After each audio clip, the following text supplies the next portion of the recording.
deux contenus. La toute première lettre avec le sceau urgent dénote tout l'intérêt que la primature attache à la lettre en question d'enquête contre les DAF, les directeurs généraux des EPA et les gestionnaires. Messieurs le ministre d'État, cette reprise que j'apprends sur les médias, les injonctions que vous faites au procureur d'enquête. D'une part, sur la gestion de tous les chefs d'affaires des divisions des affaires financières de l'administration centrale. Par la même occasion, vous avez instruit que toutes ces personnes devront être empêchées de sortir du pays, ce qui restreint leur liberté de circuler.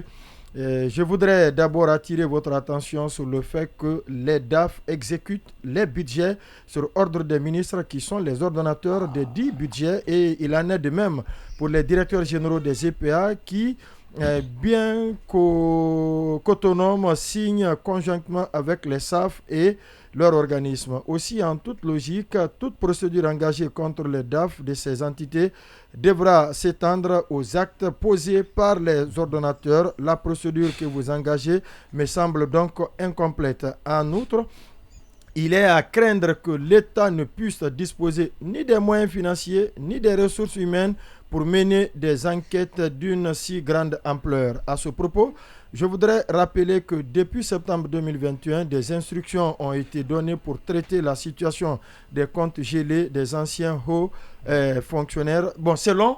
On s'arrête là pour terminer le débat. Il y a un malaise au sommet de l'État. Non, on revient sur ça dessus. Non, je comprends quelque chose. Ces derniers temps, Bernard Gomou arrive au bureau au-delà de... Il vient vers 9h, il quitte la maison à partir de 9h. Il y a un malaise au sommet de l'État. Cette lettre, elle est expressive d'une situation délétère au sommet de l'État. On avait dit que l'attitude de Charles va déchirer le gouvernement. On avait prédit. On y est.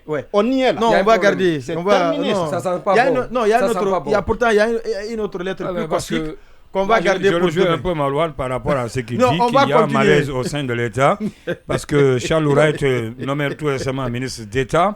On renforce ses pouvoirs. Je pense que ça ne va pas perdre certains au sein du gouvernement. Non, mais pourtant, cette lettre, nous l'avions prédit. Oui, honnêtement, oui.